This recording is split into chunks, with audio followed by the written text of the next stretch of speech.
Саламатсыздар ма, оқушылар?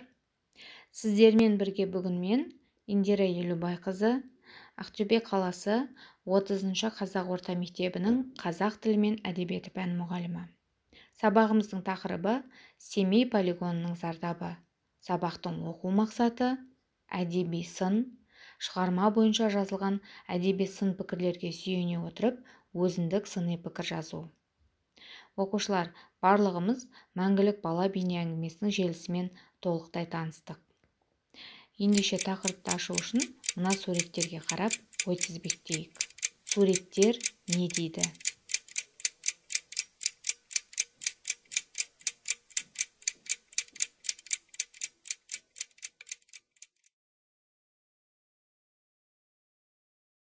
Суреттен байқағанымыз сынақ алаңы, зерттеу объектілерінің ошағы, далалық полигон және де үрей қауіп төніп тұрған байқаймыз.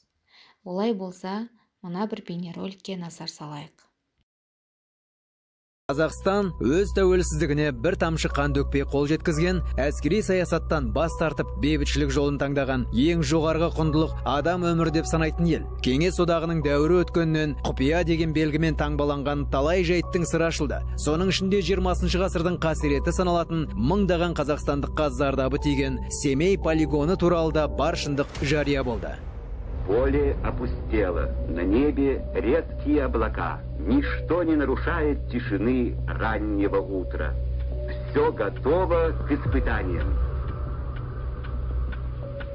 До взрыва осталось 3 секунды. 2 секунды. 1 секунда. Взрыв.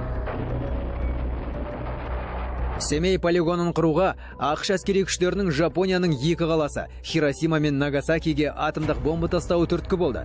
Сол оқиғадан кейін КСРО тез арада америкалық қырып жою қаруының баламасын шығару туралы шешім қабылдады. Сынақ алаңы ретінде ешкім тұрмайтын далалық жер деп Семей өңірі таңдап алынды.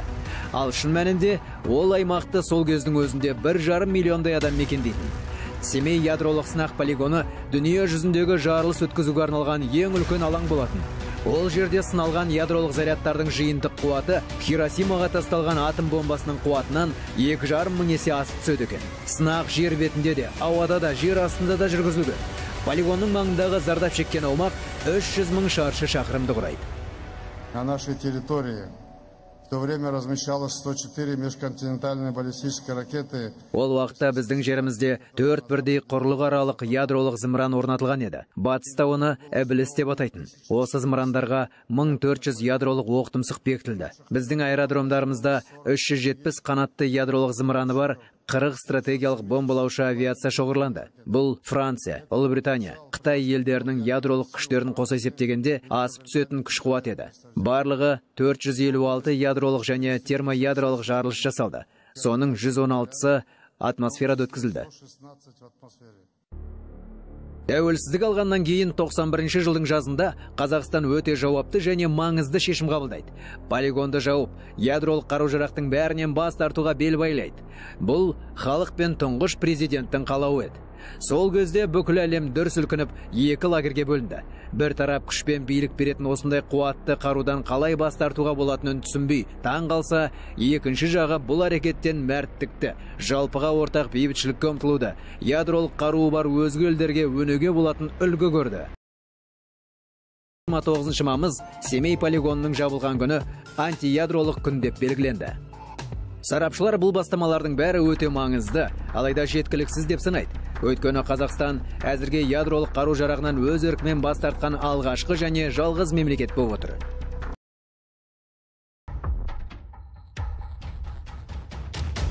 Жеңіске сутекті бомбаның қорғаныс құралы емес, бүкіл әлемді жоятын қару екенін түсініп, одан бас тартқандар ғана жете алады. Халықаралық антиядролық қозғалыстың белсенділері ғаламшарымыздың әскери мақсаттағы атомдық сынақтардан онсыз да қатты зардап шеккенін қайталаудан талмай, аспанымызда енді қайтып ядролық жарылыстың жарқылдамауы үшін күресуде.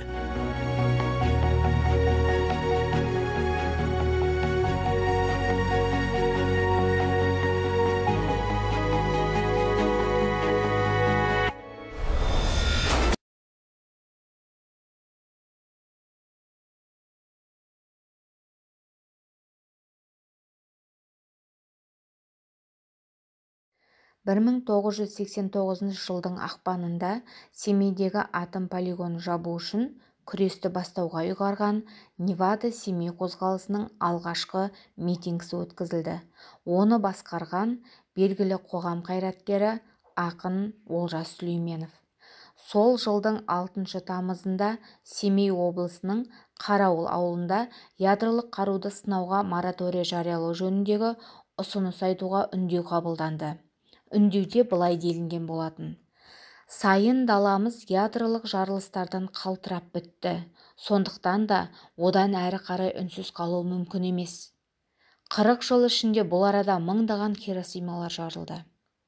Біз келешекті қауіппен күтудеміз. Уайымсыз отырып су мен тамақ ішу, өмірге нәресте әкелу мүмкін емес болып барады. Қазақстандағы ядролық қаруды тоқтату үшін, өз үйімізде бейбітшілік пен тыныштық орнату үшін, өз құқықтарымыз үшін күресу мақсатында Невада-Семей қозғалысын құрдық. Осы уақытқа дейін үнсіз тығылып келген халық бір дауыстан ядролық қаруға жол жоқ, сынақтар тоқтатылсын деп мәлімдеді. Қалай ойлайсыңдар? Елімізге төнген қауіп, апат адам қолымен жасалды деуге бола ма? Біздер қазір не көріп тұрмыз? Жалпы экология дегеніміз не? Экология дегеніміз организмдердің бір-бірімен және қоршаған ортамен өзара байланысының заңдылықтары. Ал эколог дегеніміз жер, су, ауа қалыптарын зерттейтін маман иесі. Жалпы табиғатымыздың ластануы, экологиялық апатқа шалдығуы, осының барлығы адам қолымен жасалады және де адам қолымен түзетіледі. Осы орайда бір тал кессең, 10 тал ек деген мақалдың өзі осыған саяды. Оқушылар, табиғаттың болашағы сендердің қолдарыңда. Бүгінгі сабағымыздың мақсатын естеріңе сала кетейін. Әдеби сын, өзіндік сыни пікір жазу. Әдеби сын аса күрделі сала, оның негізгі зерттеу объектісі көркем әдебиет, әдеби процесс. Әдеби шығарманы оқыған адам ол жөнінде өз пікірін, өз көзқарасын білдірмей отыра алмайды. Жалпы алған біліміне, бұрынғы білетініне анализ жасап, өзінің пікірін жазу. Ендеше тапсырмаларға көшейік. Бірінші тапсырма: кестені толтыр. Экологиясы бұзылған қандай аймақтарды білесің? Ол аймақтардың не себепті экологиясы бұзылған? Экологиясын қалай қалпына келтіруге болады? Яғни, бүгінгі таңда ауаны, суды, табиғатты қорғау мақсатында қандай тың идеялар, жаңа жобалар ұсына аласың, сол жөнінде жазасыңдар. Семей полигонының зардабы мен қажеттілігі жайлы сыни пікірлерге сүйене отырып, өз пікіріңді білдір. Екінші тапсырма: сұрақтар салуына әдіс арқылы неліктен, қандай, қалай, не үшін сұрақтарына жауап бере отырып, бүгінгі сабақтың қорытынды түйінін жасайық. Үйге тапсырма: ғасыр қасіреті тақырыбында ғылыми стильге сүйене отырып мақала жаз. Осымен сабағымыз аяқталды. Сау болыңдар.